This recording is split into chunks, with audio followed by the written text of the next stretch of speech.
What's going on, Combat Sports Nation? This is Sean here. This past weekend, at the end of Reality Fighting 102, we caught up with Johnny Campbell, who was on the losing end of the main event of a unanimous decision, which it was much closer than the unanimous because Johnny definitely had control of the first round. Johnny Lopez had clear control of the third, and it really came down to the second round and how the judges scored that.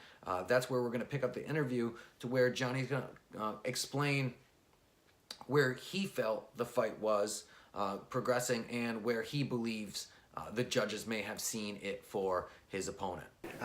Yeah, I had to have been like halfway through that second, because the first I thought definitively I won, and then the second I was pretty sure right up until like the last 40 seconds I had that round too, and he had a little bit of clinch advantage at the end of the second. So going into the third, it was like, okay, well, the way your fights have been going, he may have got that second round. You got to come out guns blazing in the third, and I was just so tired.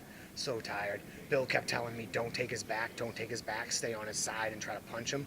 But it just felt like the only place that I could potentially have a chance to rest would be on his back. So I took his back, and then he slid me off the top. He got on top. I couldn't really get out of half guard. I was just pooped, so pooped. Just 2.5 weeks notice, just not quite enough to have that cardio that I needed for a guy like that. Johnny Lopez just never stops coming. And then the weight cut was just gigantic, so I have a feeling that that affected me a little bit. I'm not going to place any blame or anything, because I think that I did come out and I showed some of my best stuff. But yeah, just those little key areas, I think, is where it slipped away. But so close. Johnny by no means is deterred from his last 3 losses. He's been here before. He's rebounded in the past, and he knows that 2019 he will be able to do that again. Get back into the win column with some impressive performances. He still anticipates making it to one of the bigger shows this year. As Kip had mentioned inside the cage, his performance was worthy of making it on, if injury-free, maybe this coming up Bellator card. We spoke with Kip afterwards, who said that he believes Johnny did win. Johnny Campbell did win. He believes that it could have been a hometown nod. Either way, we're excited still to see where Johnny takes the remaining of the year, and we expect big things.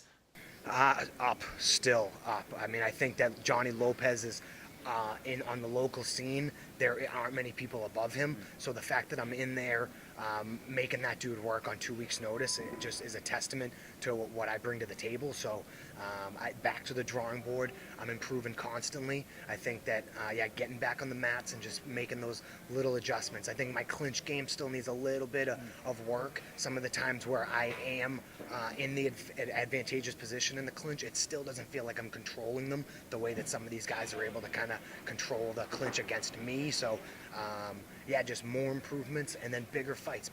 I know that where Johnny Lopez is going somewhere very soon, I'm sure, whether it's the UFC or on to bigger fights. And I think I proved tonight that 100% I'm on that level. And yeah, just about wherever the next big giant fight is. They mentioned Bellator tonight. Yeah. I would definitely be willing to do that. So whatever it is, big fights, big money, big fights, much exposure as possible. Check out our upcoming videos and the rest of our coverage of Reality Fighting 102 from this past weekend. We appreciate you.